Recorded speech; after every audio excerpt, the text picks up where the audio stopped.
আর মনে রাখবেন প্রিয় ভাইয়েরা, দুনিয়ার জীবনে আমরা যাদেরকে নিয়ে বসবাস করি আর কি, প্রকৃত অর্থে তারা আমাদের আপন নন।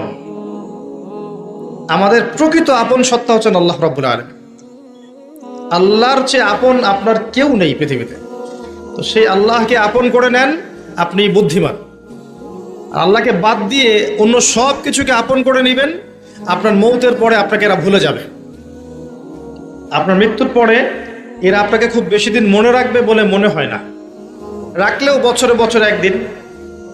কিন্তু আল্লাহ রাব্বুল আলামিন একটা মুহূর্ত আপনাকে ভুলে থাকবেন না। একটা হাদিস মনে পড়লো যে আল্লাহ পাকের কাছে 100টা রহমত আছে, মানে 100 ভাগ রহমত আছে, দয়া আছে, ভালোবাসা আছে।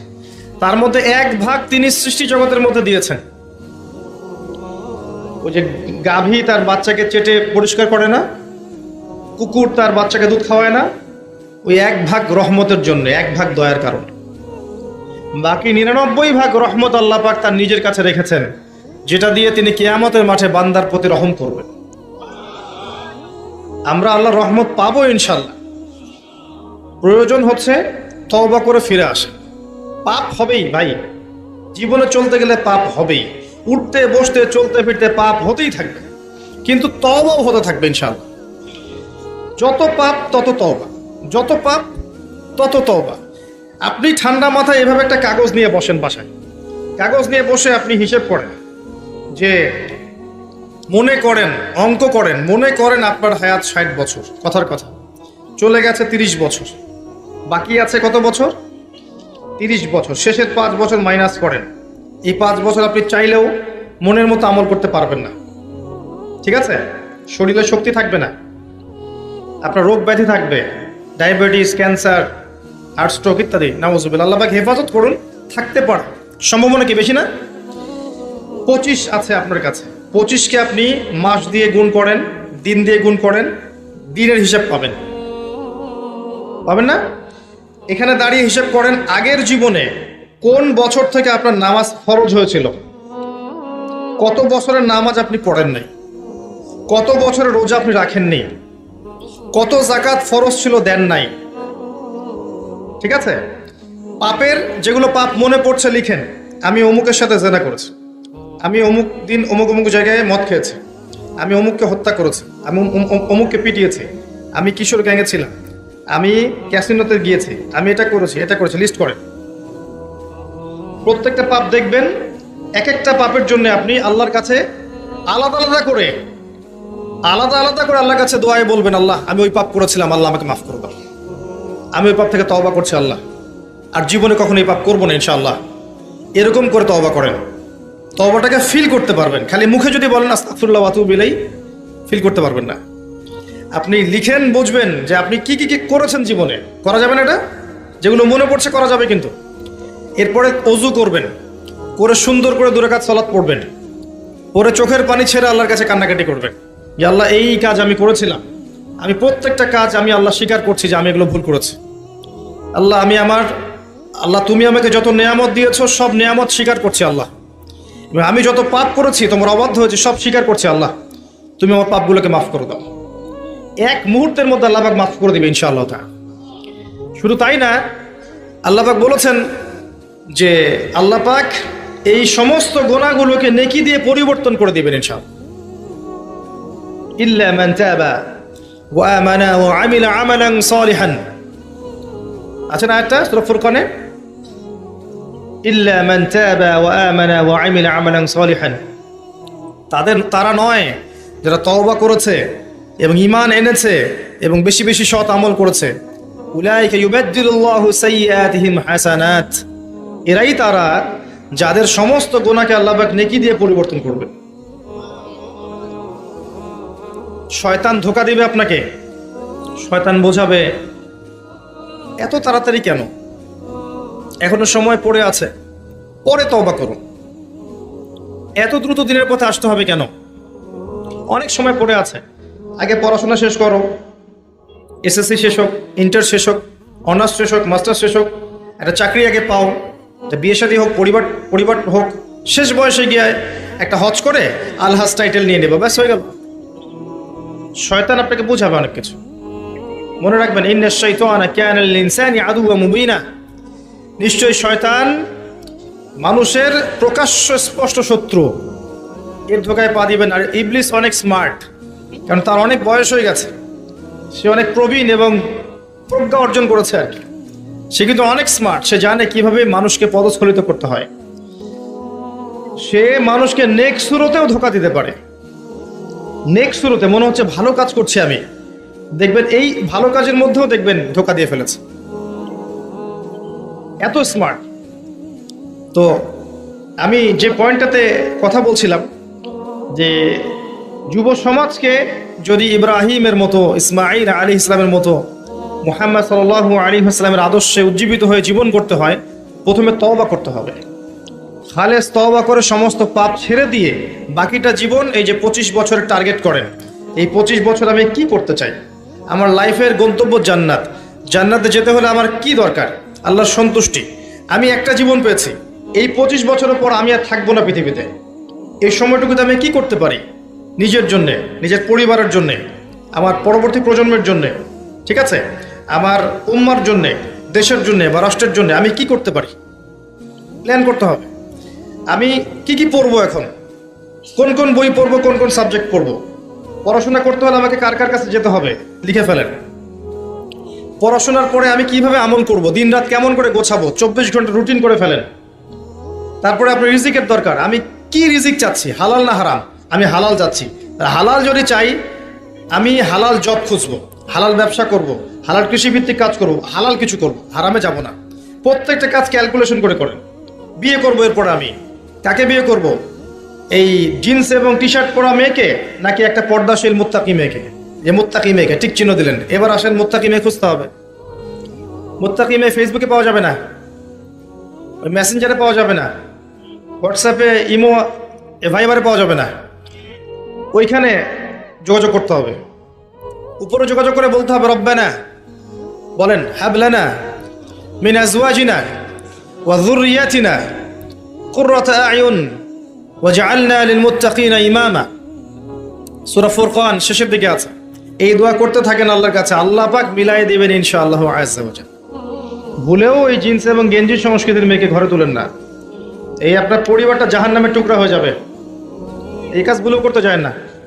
আর এটাও মনে রাখেন যে সব বোরখা মানেই মুত্তাকি পরেজগার মেয়ে নয়, সব বোরখার পিছনেই দিনদার মেয়ে থাকে না, এটাও মাথা রাখবেন। ওইখানে কানেকশন করেন, ইনশাআল্লাহ আল্লাহ পাক ব্যবস্থা করে দিবেন ইনশাআল্লাহ। রিজিক কে দেয় ভাই? আসমান জমিন সৃষ্টির 50,000 বছর আগে, কত হাজার? 50,000 বছর আগে আল্লাহ পাক তাকদির লিখে ফেলেছে, লেখা হয়ে গেছে। আপনার কার সাথে বিয়ে হবে, আপনার কয়টা বাচ্চা হবে, আপনি কত বছর থাকবেন পৃথিবীতে, কিভাবে মারা যাবেন, কোন দিন মারা যাবেন, এবং মৌতের পর আপনার কি হবে। এই পৃথিবীতে আপনি কত কোটি চালের দানা খাবেন, কত কোটি ডালের দানা খাবেন, কতগুলো মাছ খাবেন, কতগুলো মাংস খাবেন, সব লেখা আছে, সব লেখা আছে। আল্লাহ পাকের এই পুরো সিস্টেমের মধ্যে আমরা এর বাইরে যাওয়ার কোনো ক্ষমতা নেই। মানুষ তো আল্লাহকে চিনে না, মানুষ আল্লাহকে চিনে না বলেই আল্লাহর অবাধ্য হয়। ওমর রাদিয়াল্লাহু আনহু আমিরুল মুমিনিন, ইসলামের দ্বিতীয় খলিফা, রাতের বেলা তাহাজ্জুদ পড়তেন, আবার রাতের একটা অংশ অল্প একটু বিশ্রাম নিতেন, নিয়েই আবার বের হয়ে পড়তেন জনগণের খোঁজখবর নেওয়ার জন্যে। দেখছেন যে এক মা চুলার উপরে হাঁড়ি বসিয়ে রেখেছে, হাঁড়িতে কিছু নাই, বাচ্চাটা কাঁদছে। গল্পটা জানেন না? এটা প্রসিদ্ধ গল্প, কিন্তু প্রসিদ্ধ কাহিনী, বিভিন্ন কিতাবে এসেছে। তো তিনি গিয়ে জিজ্ঞাসা করলেন, কি সমস্যা, বাচ্চা কাঁদছে কেন, খাবার কোথায়? তো এই মহিলা বলছে, ওয়াল্লাহি হাযা বাইনি ওয়া বাইনা ওমর, আল্লাহর কসম করে বলছি এই অবস্থাটা আমার ওমরের আর আল্লাহর মাঝখানের ব্যাপার। মানে এ অভিযোগ করছে আল্লাহর কাছে ওমর সম্পর্কে রাদিয়াল্লাহু আনহু। সে তো চিনতে পারেনি যে এই ব্যক্তি ওমর রাদিয়াল্লাহু আনহু। কথা বুঝতে পারছেন? আচ্ছা, এবার ওমর রাদিয়াল্লাহু আনহু একটু ভয় পেয়ে গেলেন, মানে বিচলিত হয়ে পড়লেন যে আমার ব্যাপারে আল্লাহর কাছে দাবি রাখলে তো সমস্যা না। তিনি এমন মানুষ ছিলেন যিনি বলেছিলেন যে ইরাকের ফোরাত নদীর কিনারায় যদি কোনো ছাগলের বাচ্চা না খেয়ে মারা যায়, আমি ভয় পাই যে আল্লাহ পাক সেজন্য আমাকে জবাবদিহি করাতে পারেন। এমন ছিলেন তিনি আমিরুল মুমিনিন, খেজুর পাতার মসজিদে বসে অর্ধবিশ্ব শাসন করেছেন, অর্ধবিশ্ব, এবং মাটিতে ঘুমাচ্ছেন। তার ব্যাপারে একটা প্রসিদ্ধ কথা আছে, হাকামতা আদালতা আমিনতা ফানিমতা। হে ওমর, তুমি বিচার কার্য পরিচালনা করেছো, ন্যায় বিচার করেছো, নিরাপত্তা দিয়েছো, এরপর ঘুমিয়েছো। তারপর তিনি কি করলেন? বললেন, ইয়া আমাত আল্লাহ, হে আল্লাহর বান্দি, একটু অপেক্ষা করো, আমি আসছি। তিনি চলে গেলেন মদিনায়, গিয়ে ওই যে রিলিফ দেয় না, রিলিফ ত্রাণ রাষ্ট্রীয় কোষাগার থেকে, সেখান থেকে একটা বড় বস্তা খাদ্য, জব বা গম এই টাইপের নিজের কাঁধে ওঠালেন। নিজের কাঁধে, অ্যাসিস্ট্যান্টের কাঁধে নয়, নিজের কাঁধে, গাড়িতে করেও নয়, পায়ে হেঁটে কাঁধের মধ্যে এই বস্তাটা নিয়ে তিনি হেঁটে হেঁটে যাচ্ছেন ওই মহিলার বাসা পর্যন্ত। তার পাশে একজন সাহাবী ছিলেন, তার নাম ছিল আসলাম রাদিয়াল্লাহু আনহু। ইনি বলছেন যে, ইয়া আমিরুল মুমিনিন আনা আহমিলু, হে আমিরুল মুমিনিন, আমাকে দেন, আমি বহন করছি। তখন উমর রাদিয়াল্লাহু আনহু বলছেন, হাল আনতা তাহমিলু উযরি ইয়াউমাল কিয়ামা, তুমি কি কিয়ামতের দিন আমার পাপ বহন করবে? তুমি কি কিয়ামতের দিন আমার পাপ বহন করবে, আমার বোঝা বহন করবে? আজকে এটা চাচ্ছ তুমি আমার কাছে? নিজে কাঁধে করে নিয়ে গিয়ে ওই মহিলাকে দিলেন, নিজের হাতে রান্না করে বাচ্চাগুলোকে খাওয়ালেন। এরপরে গিয়ে আল্লাহর কাছে কেঁদে কেটে দোয়া করলেন, আল্লাহ, তুমি আমাকে যে দায়িত্ব দিয়েছ, আমি হয়তো দায়িত্ব পালন করতে পারছি না, তুমি আমাকে ক্ষমা করে দাও। আমি কিভাবে আপনাকে বুঝাবো যে এগুলো হচ্ছে ইসলাম? ইসলামের এই সৌন্দর্যগুলো দেখে হাজার হাজার অমুসলিম ইসলাম কবুল করেছে। ইসলাম তরোয়ারির জোরে ছড়ানো হয়নি, মানুষকে জোর করে, বোমাবাজি করে, সন্ত্রাসবাদ ছড়িয়ে এভাবে ইসলামের প্রচার হয়নি, কখনো হবেও না ইনশাআল্লাহ। ইসলাম এভাবে সৌন্দর্য দিয়ে প্রতিষ্ঠিত হয়েছে, ন্যায় বিচার দিয়ে, আদালত আমানত দিয়ে, মুসলিমদের তাকওয়া পরহেজগারিতা চরিত্র দিয়ে। আর এই যুব সমাজের চারিত্রিক এই অধঃপতনের দিকে তাকান, এরা কি আসলে সেই উম্মার সদস্য?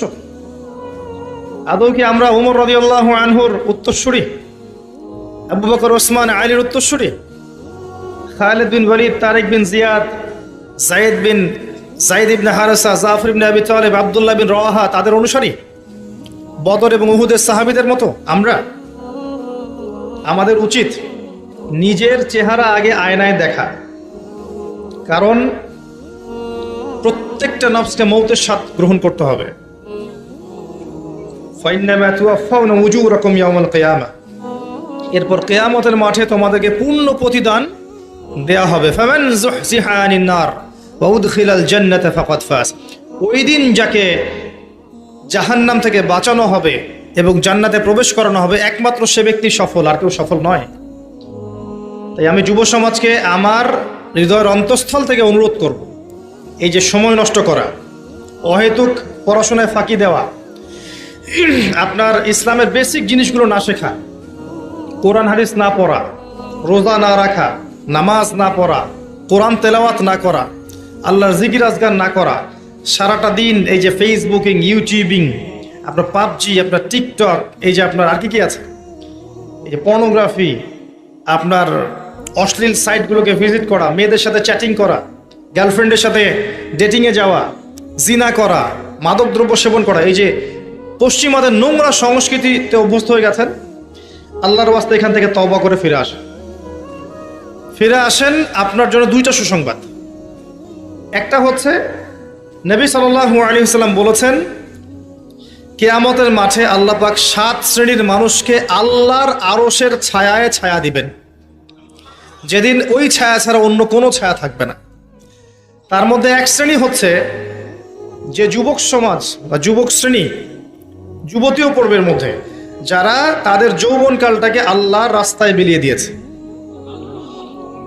মনে রাখবেন, বার্ধক্যে গেলে মৌতের ফিকির সবার হয়, বার্ধক্যে গেলে সবারই মৌতের ফিকির হয়, কিন্তু ওই বার্ধক্যে গেলে এখনকার গোল্ডেন টাইমটা কখনো ফিরে আসবে না, কোশ্চিন কালেও আপনি এই সময়টা ফিরে পাবেন না।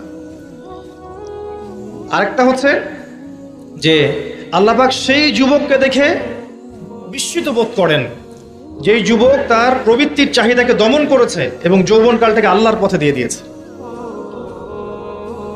যুবক বয়সের ইবাদতের এত মূল্য আল্লাহর কাছে, এত মূল্য যে এই সময়টাতে মানুষ যা ইচ্ছা তাই করতে পারত। কিন্তু যুবক শ্রেণী আল্লাহকে ভয় করে, তার রাসূলকে ভালোবেসে, রাসূলের সুন্নাহগুলোর উপর আমল করলে, নামাজ পড়লে, রোজা রাখলে, তাহাজ্জুদ পড়লে, জিকির করলে, সৎ কাজের আদেশ করলে, অসৎ কাজে নিষেধ করলে, জ্ঞান অর্জন করলে, তিলাওয়াত করলে, এক কথায় ন্যায়ের পথে থাকলে আল্লাহ পাক অফুরন্ত নেকি পুরস্কার দিবেন ইনশাআল্লাহ তাআলা।